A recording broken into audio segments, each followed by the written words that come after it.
Please join us. Good evening. How are you doing today? How are things? I'm just doing fine. Of course you are. You're looking fine too. Look at you. I like those glasses. Those look good. Yeah. Now and then. Listen, he's stylish, y'all. He's stylish. I love it. Is this your first time in Denver? No. Okay. So you're a fan of Denver. You've been around here. You've seen some things. Yeah, I was here. I passed through a couple of times, but I did a film here. Oh, talk to us about it. What film did you do here? It was called Things to Do in Denver. Yeah, with wonderful cast. I love that. It was a cool, strange kind of story, but it was a good one. Nothing wrong with strange. We like strange around here, don't we, Denver? Sir, I know you can't see them because they're hidden behind the lights, but there are a ton of folks that want to ask some questions. But before we do, I'm just curious. One question for me, sir. Okay. Is if there was a character that you've played that you would love to get a drink with, what character would that be? I haven't had that question before. That's what I'm here for. That is literally what I'm here for. Who would it be? Yeah.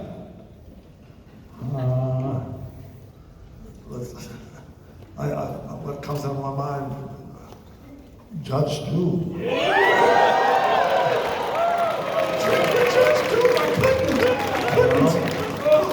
I would be terrified the whole time. Well, we have a certain connection. He knows not to mess with you, absolutely. That's what I'm talking about. Okay, so I just want to open things up for the fans out here because I want to make sure that we get through all your questions, if that's all right. So I think there's someone there. Hello, friend, how are you? Hi, my name is Branton Cartwright, and Who Framed Roger Rabbit was a huge part of my childhood. Make some noise for that, y'all. Classic. Excuse me. Where are you? I'm right here. Right here. It's under the lights. I'm right here. These lights are perfectly bright. Right here. Okay, thank you. Okay, so yeah, again, Who Framed Roger Rabbit was a huge part of my childhood growing up. And when I was a kid, I would always imagine cartoon characters every time I'm around some places. And you play a really great villain, Judge Doom. And the question I want to ask you is, how did you react when you put the shoe in the dip? The darkest question possible. There are some moments that are so delicious you can't even explain.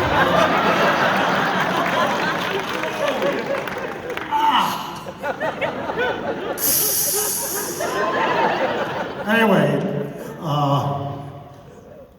that makes me think, a lot of people come up and mention that they saw the movie when they were very young, adolescent, early teens, and it gave them nightmares. That there was some moment in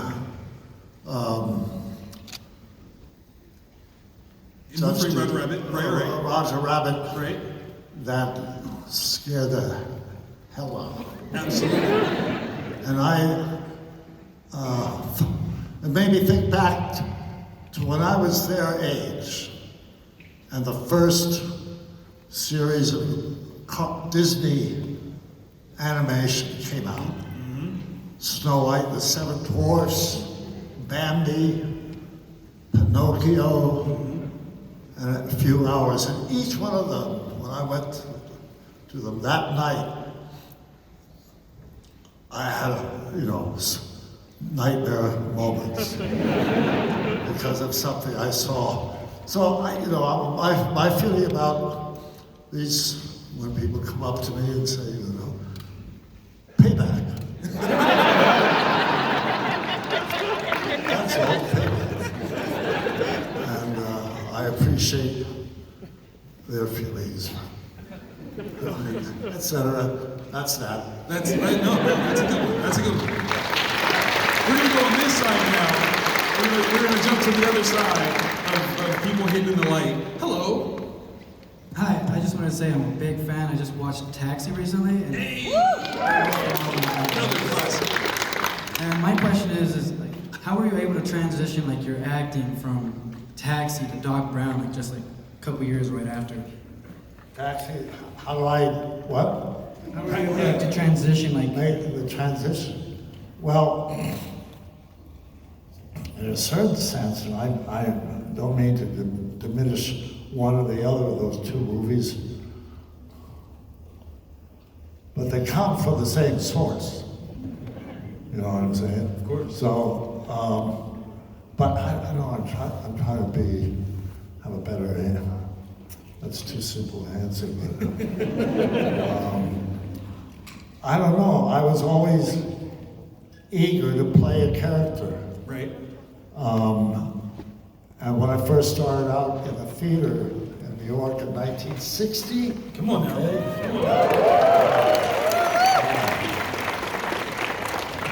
Doesn't mean I know more than you. But in the 60s, there was an ideal in the theater. I went to New York to start doing theater with the idea that someday, if I'm successful in the theater, I'll get into film. And it kind of worked out that way. Absolutely. But the ideal in the theater was to have a repertory company, a company of actors, artists, who would have like an 8-month season each year, where a limited number of actors and actresses would be in 8 or 9 or maybe 10 plays over an 8-month period. And a big requirement, the actors had to be able to convincingly play 8, 9, or 10 different parts in a season. So that was kind of an ideal that I thought was pretty great. And it's always, I would love to have been in a company like that where you did 8 plays, 8 different characters over 8 months. It's really like that. Absolutely right. But I've done it over time anyway. And it's been good. But I intend to continue with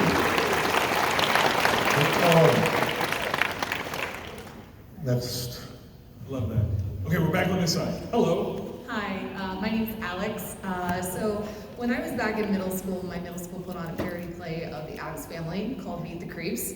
And I was cast as the equivalent of Fester Addams.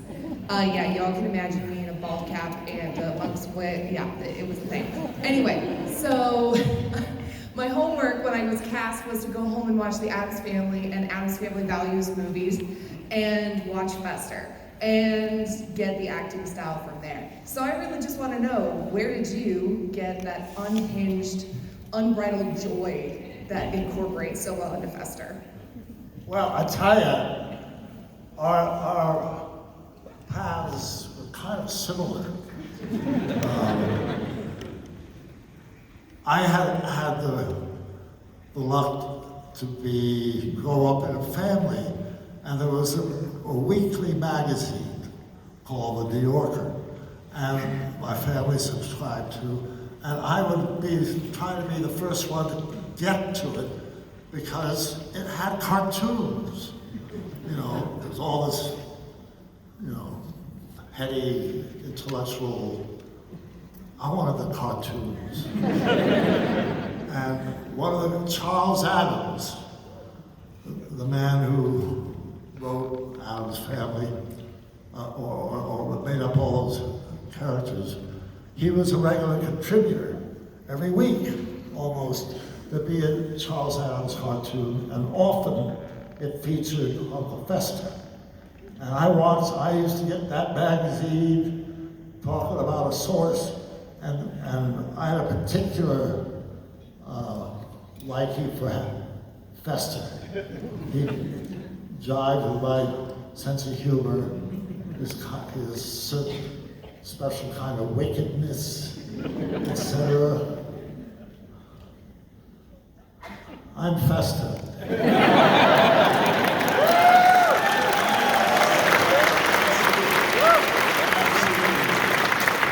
Fester means to rot. So romantic. So, yeah, that's the way it. Great that's the way I question. roll. Great question. Thank you. We're gonna go to this side again. Hello. Hello. If there was a role that you've played throughout, like on set, what was one of maybe your worst days on set in any role that you've ever played? Like where makeup was too much or it's just too long? Is there any kind of stories that you have about maybe a fun day on set? Well, there's been a few that have been a little less pleasant than others. In Adam's Family, when I have that dance, The mamushka. yes, the mushka, with my brother, there was some moment in it where there's a take of me being upside down. I don't know, anybody remember? Yeah. Okay. Well, I had to be upside down. There was no way to fake it. I was hung by my feet or in a harness, and it was one of the most unpleasant moments in my life. And I lost my cookies. In front of crew, that was not nice. That was a pretty bad day. That's a very Fester moment, though. Fester would do it. Yeah. You know, except Fester would have done it on purpose. Yeah.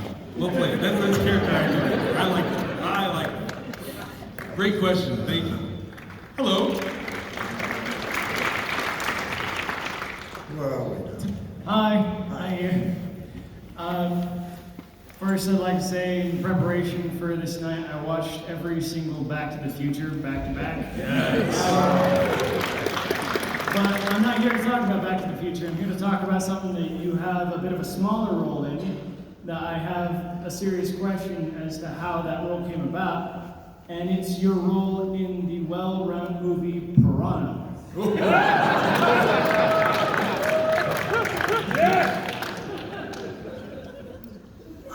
What exactly did you want to know? How exactly did your role in Piranha come to be? Like, did you go to them? Did they go to you? Was there a talk beforehand as to what the movie was? No, they came to me, which is usually the way it happens.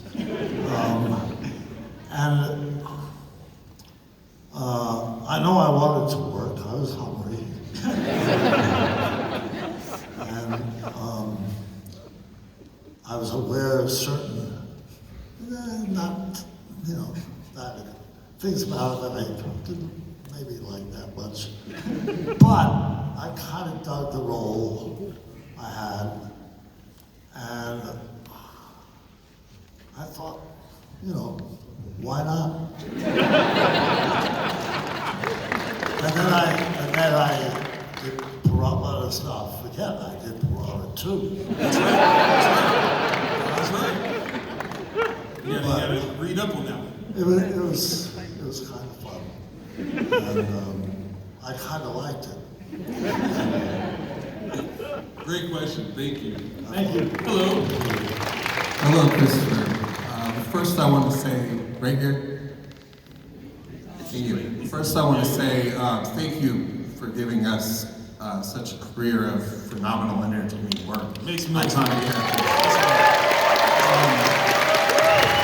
That said, one of my favorites, we're going to go back to Taxi again, is the Reverend Jim. Hey. And I have a question for you about that.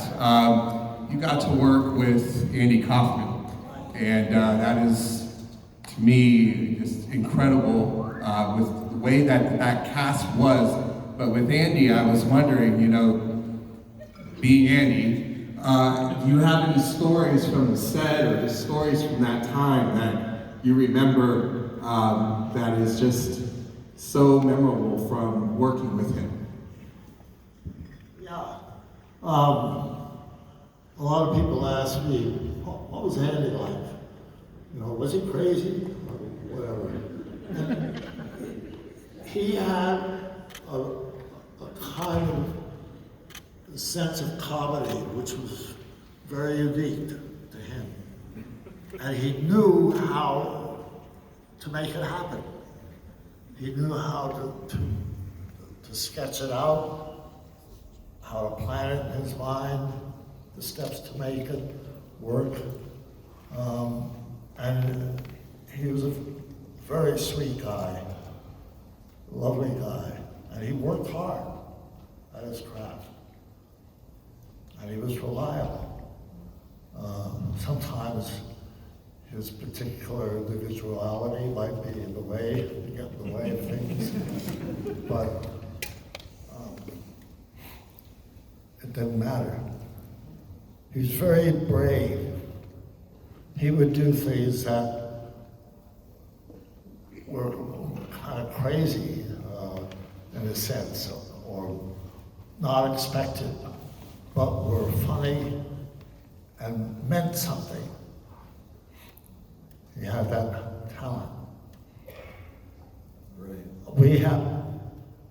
One day we were rehearsing, the whole cast was there, we were rehearsing something, and the conversation drifted about levitation, talking about levitation and all that was possible and everything.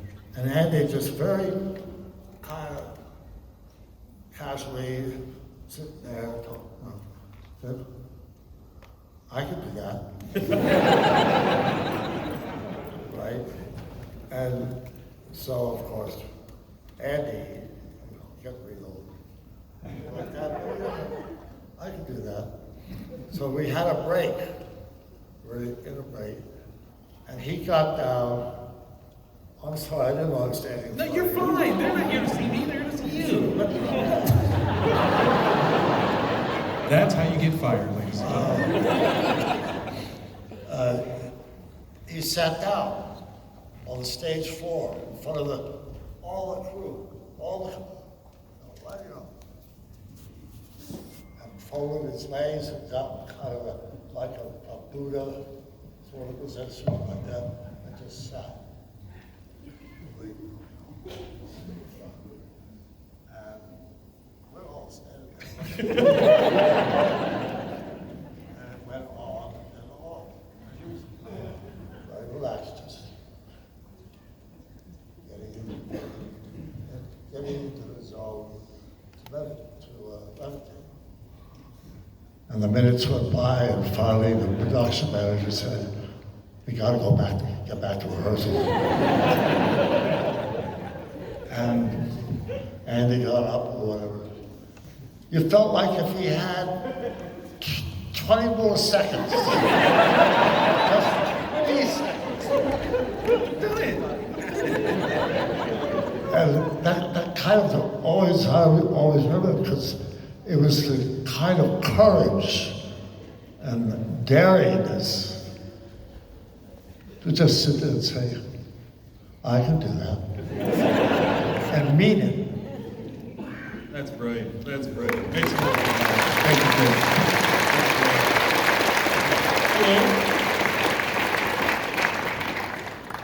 Hi, my name is Angelica, and to sort of bounce off of that question, I'm asking about chemistry. You develop such, it looks like on screen, a very intimate rapport with your fellow actors, like in Addams Family with Raul and with Andy Kaufman. How do you develop that? Is it something you guys pre-plan? Because sometimes when two funny people get together, they can clash. But with you and your co-stars, it melds, and it's really beautiful to watch. I just do what I see is written there for me to do. And wherever that takes me, you know, within the bounds. And when other actors are doing the same thing, because we're all looking to make this thing work, to make this script work. And however we get ideas off each other. This person does this at this moment, which makes me want to react this way. And it's so, you know, it goes around like that. And when we're making it work, when it's working, even if we have moments where, what the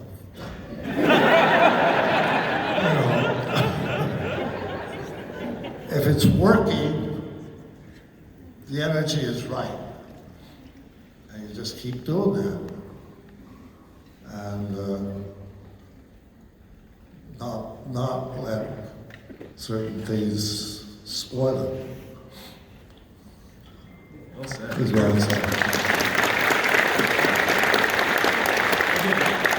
Just as a time keep, we have like 10 minutes or so left. So we'll see if we can get through as many questions as possible. If not, you'll be here all weekend, so people can come see you upstairs, yes?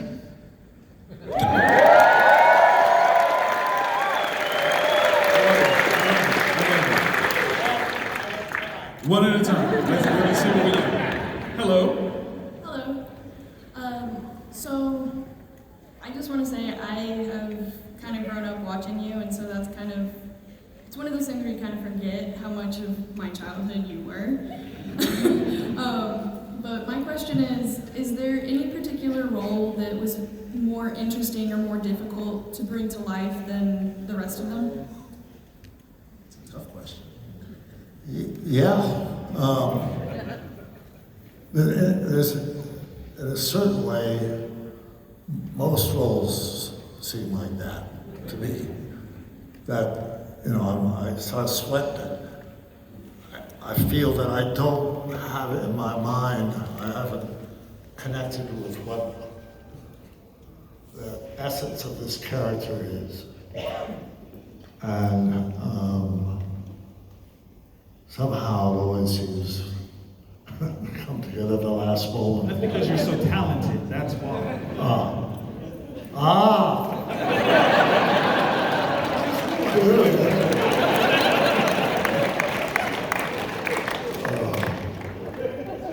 Yeah. But what was the question? Was there a particular character that was difficult for you to find? Yeah. I'm doing one now. I'm working on a script. It's not shooting yet because there's a strike going on, so everything's sort of in abeyance. But I keep reading it. The part's okay, but I don't really comprehend yet why, you know, what's going on. So that keeps me kind of galvanized, you know. And finally, one day, you know, I get whatever they call that. Yep, epiphany. Eureka moment. Yes. Or something. Bolt of lightning. Huh? Bolt of A lightning. bolt of lightning, you're just trying to knock Brown. Bolt of lightning. I just hope I don't fall down, hit my head on the toilet seat.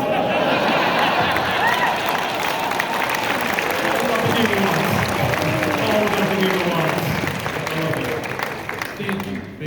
Thank you. Thank you. Thank you very much. Hello there. My name is Max. And I was wondering,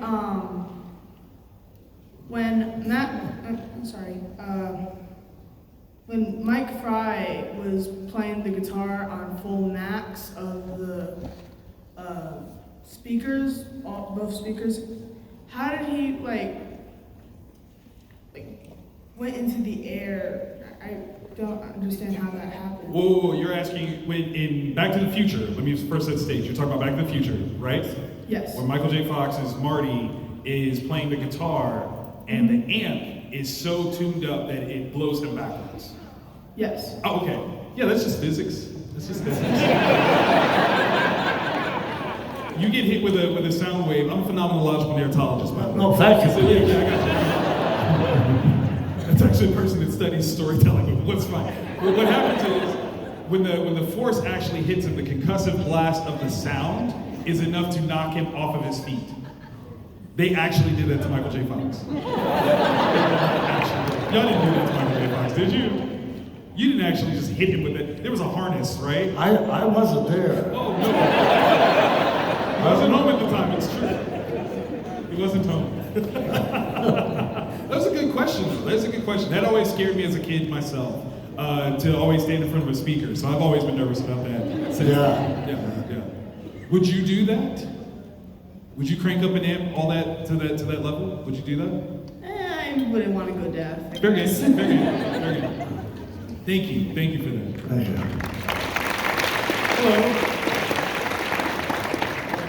Hello. My name is Gabe, and I've been watching your movies since I was a little kid with my dad. And one of the first movies I ever saw with you in it was Who Framed Roger Rabbit. And in a movie film so technically achieving with where you had to basically think that a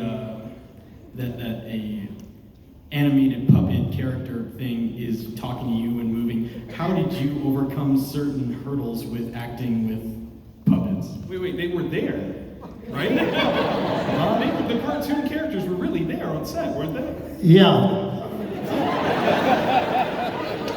Let me clarify. They had a dummy thing of Roger Rabbit. He's in costume, and if you had him in your arms, it'd be like that. And it was weighted, like he might have been, So you had to, you would practice with the dummy rabbit, doing whatever movement you were going to do in the scene when they shot it. And they had a pantomist there to guide them, to show them what muscles they would use, whether they go this way or that way. And so that would be practiced several times. And then they take the dummy rabbit away, and you remember it, do the movements. And then they later would paint it in. And also, we had a guy, I can't remember his name at the moment, a comedian. That did the voice for Roger? Yeah. And now I just lost it. Thank you. Huh? Yes. Earl Fleischer. And he was an active comedian, very funny man, and unusual sense of humor. But he was hired to be Roger Rabbit off camera for us. And he got himself in a crazy rabbit kind of costume. And he had a voice, whatever Roger Rabbit's voice was. And he'd do it, and he'd do the lines off camera. So off camera, we're talking to somebody who's, a pretty crazy rabbit out there. And that's how we prepared to deal with, what do you call it? The magic of it all, the animation, the animated characters. The animated characters. I love that. That's great. Unfortunately, we have hit our time. So what I'm going to ask is, for everyone that didn't get a chance to ask a question, come see Chris tomorrow at the show. Go to his booth, see if you can ask a question there. But thank you guys so very much. One more time for Mr. Christopher Lloyd.